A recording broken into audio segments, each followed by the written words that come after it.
Since the realization of independence, South Asian countries have been in complete turmoil. Be it Pakistan, Bhutan, Nepal, Bangladesh, or Sri Lanka, every Indian neighbor has suppressed its minorities. The common target in all of these countries is Hindus. Their right to exist has been denied, and in any case of protest, they are mercilessly suppressed. Hindus in Pakistan, Medhasis in Nepal, Bengali Hindus in Bangladesh, or Tamil Hindus in Sri Lanka. Everywhere, Hindus face the brunt. Despite being financially, politically, and even militarily powerful, India didn't do much to ensure their rights. Even in case of any protest from the government of India, they responded with blackmail. They threatened to become a vassal state of China like Pakistan. However, India now seems to have learned the lesson to call spade a spade. In order to secure both Hindus as well as nation's interest, India is now playing its cards very wisely. Namaste and welcome to TFI English, the national socio-political analysis arm of TFI Media Group. I'm your host, Piyush. If you're watching us on Facebook, give our page a like. And if you're watching us on YouTube, like the video and subscribe to the channel. Coming back to the story, in this video, I'm here to tell you how India has hit two birds with one stone at the UN. Let's begin. In a surprising move, India has criticized Sri Lanka for the lack of measurable progress made on the Tamil national question at the United Nations Human Rights Council in Geneva. At the interactive dialogue on the report of OHCHR on the promoting reconciliation, accountability and human rights in Sri Lanka, India stated that the government of Sri Lanka has not made measurable progress on its commitment of political solution to the ethnic issue. Targeting China's debt trap diplomacy in Sri Lanka, India said that the current crisis in Sri Lanka has demonstrated the limitation of a debt-driven economy and the impact it has on standard of living. India's consistent view on peace and reconciliation in Sri Lanka has been for a political settlement within the framework of a united Sri Lanka, ensuring peace, justice, equality and dignity for the Tamils in Sri Lanka. Despite knowing the fact that the terms of Sri Lanka's 9 provincial councils expired about 3 years ago, and since then they have remained defunct, Sri Lanka was not able to conduct elections.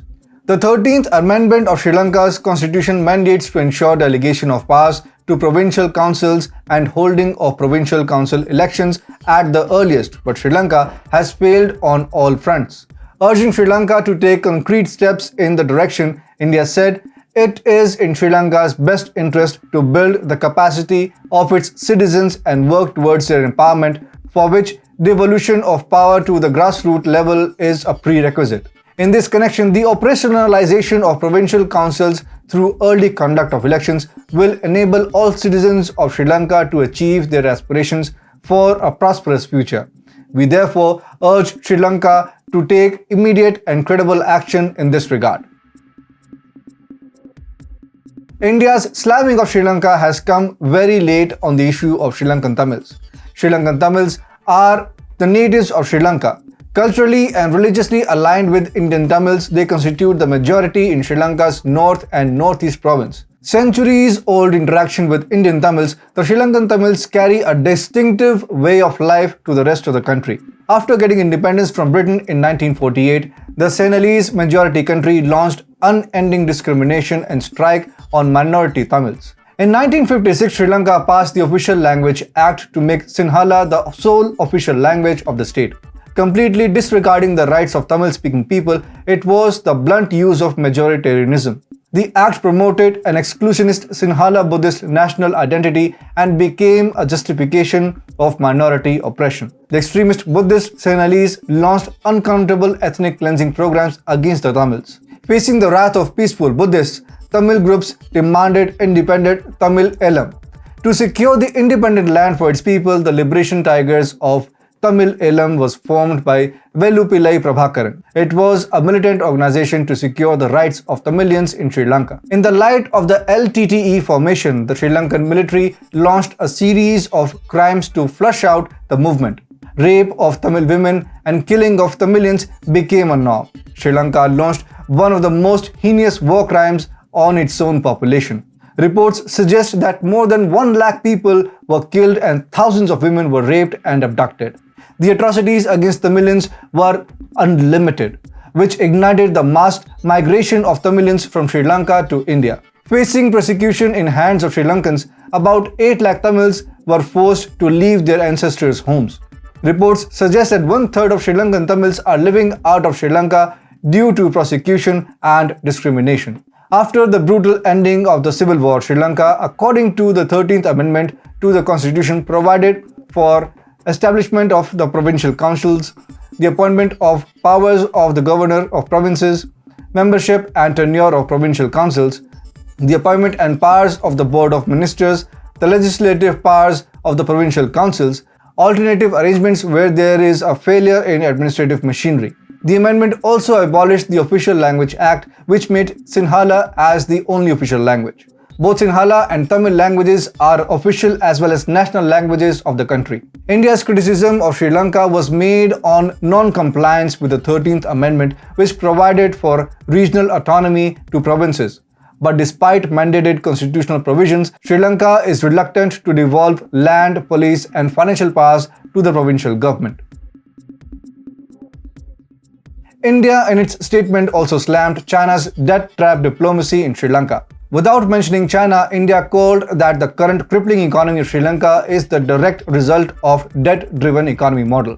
The statement was clearly targeted towards China's debt trap policy in Sri Lanka. That's why China, in its statement, without mentioning India, urged relevant parties to respect Sri Lanka's right to independently choose its path for development. Reports suggest that although China holds 6.2% of Sri Lanka's total central government debt, the debt through state-owned banks like China Exim Bank and China Development Bank is around $7 billion. These exceeding GDP to debt ratio creates recurring cycles of loans and interest where debt-ridden projects demand a regular interest rate, and the government's limited resources to finance these loans become unsustainable. On one hand, the government does not have money. On the other hand, they possess unsustainable loans. In this case, default on a loan is an obvious option. That's what China did to Sri Lanka. Due to corrupt political leadership, China acquired a lot of ports and strategic businesses and threw the economy into debt. It was the result of the uncountable debt that China forced Sri Lanka to dock its spy vessel on the Hambantota port. Despite India's strong protest, Sri Lanka allowed a spy vessel to dock on its port and compromised India's security. Although India was successfully able to counter the spying attempt, it was clearly unwelcomed by the Indian leadership. That's why voting thrice in favor of Sri Lanka in UN, India this time remained critical. Hitting two birds with a single stone at UN, India countered Sri Lanka's blackmailing as well as exposed China's debt-driven economic model to the world.